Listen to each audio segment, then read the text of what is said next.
Crise hídrica e saneamento básico estão intimamente ligados.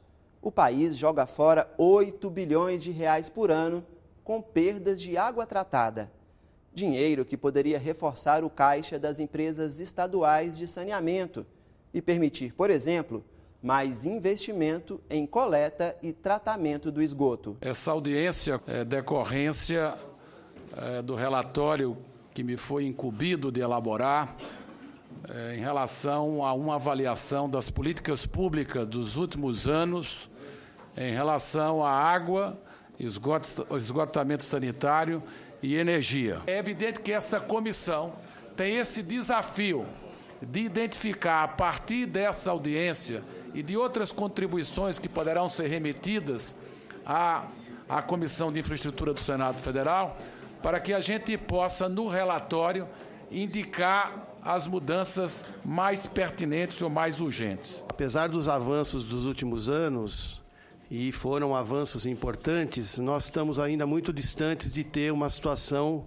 digna de saneamento básico no Brasil. Nós podemos dizer que essa situação do saneamento não condiz com o Brasil, sétima economia do mundo. Nós temos ainda mais da metade da população sem coleta de esgoto e só 39% dos esgotos do país são tratados.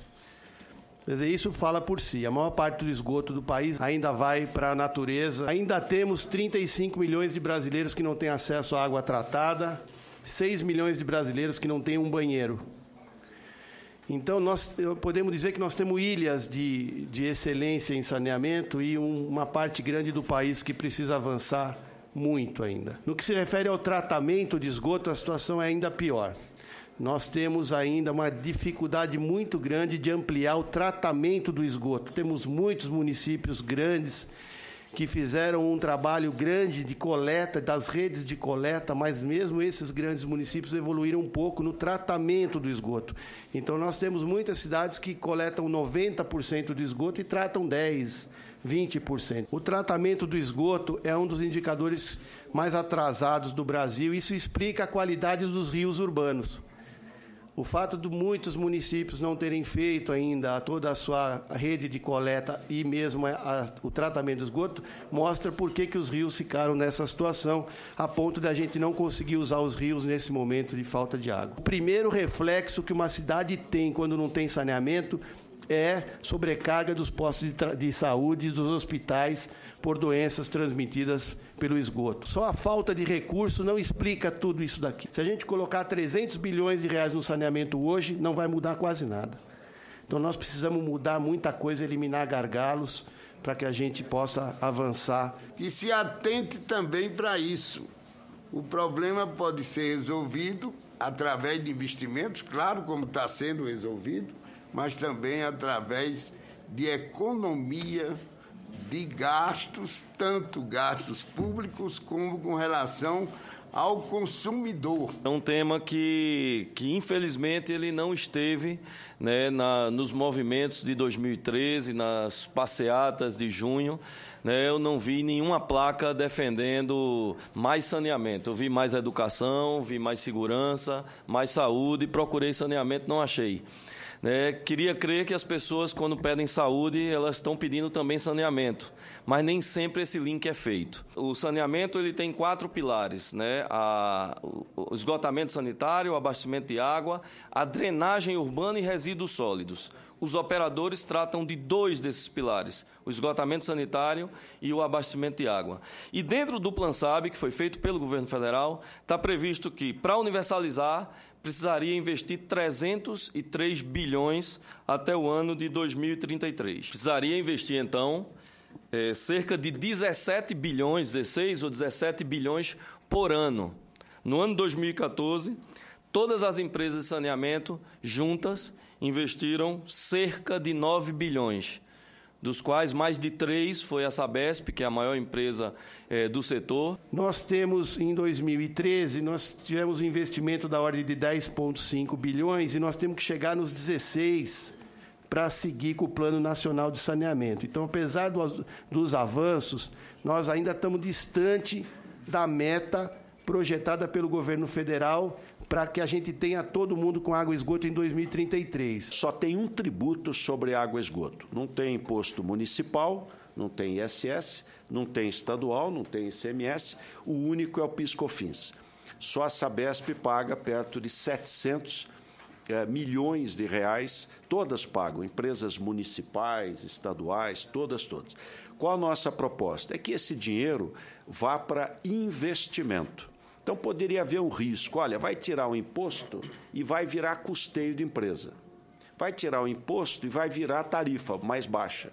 Não, o Brasil precisa de investimento. O PIS/COFINS dá 9,2% do faturamento. É muita coisa. É muita coisa. Então, não é do lucro, é do faturamento. Então, uma empresa de saneamento lá em São Paulo de Lagoinha, uma empresa pequenininha lá de saneamento, ela tem que pagar 9,2%. Isso poderia ser de investimento. Não é para acabar, é obrigar que o valor seja investido em saneamento básico. Isso vai trazer saúde, bem-estar, qualidade de vida, turismo e emprego para a população. Falta um dono para o saneamento.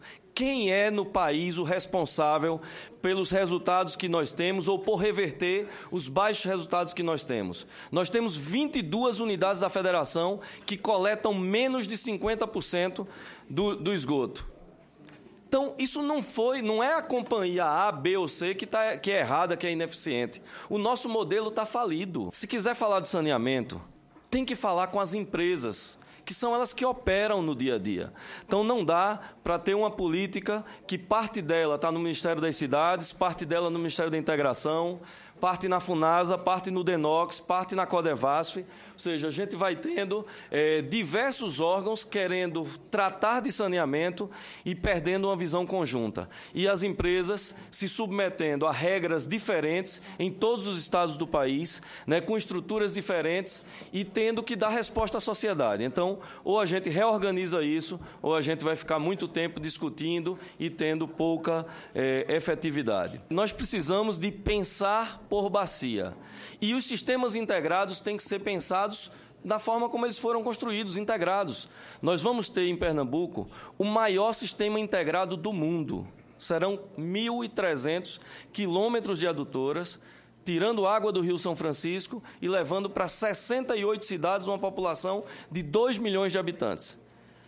Como é que eu vou funcionar como operador se eu tiver 68 planos municipais de saneamento apitando sobre esse sistema integrado, cada um olhando só o seu? E aqui a gente vê, no que se refere à perda de água no sistema de distribuição, como o Brasil vem caindo pouco no que se refere à perda de água potável nos sistemas de distribuição.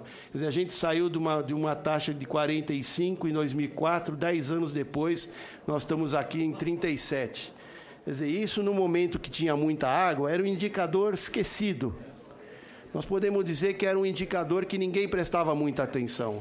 Com essa crise de água no Sudeste, isso tomou um vulto enorme. Não só os vazamentos, mas os roubos de água, as ligações clandestinas. Nós perdemos, em 2013, 6 cantareiras e meio. O volume que nós perdemos de água nas redes de distribuição equivaleu a 6 cantareiras. No Brasil todo. Existe um manancial enorme, que são nas perdas, que a gente precisa recuperar muito rapidamente. Isso equivaleu a 8 bilhões de reais. Isso reforça a necessidade daqui do governo federal ter linhas de financiamento específicas para a perda de água, condições diferenciadas para que as empresas, os governos possam investir mais forte, porque são investimentos muito pesados, de longo prazo. Veja a seguir. Senadores debatem a prevenção de novas crises de escassez de água. O Em Discussão volta em instantes. O Brasil precisa conhecer qual é a realidade hídrica do Brasil pela transparência, pela informação permanente.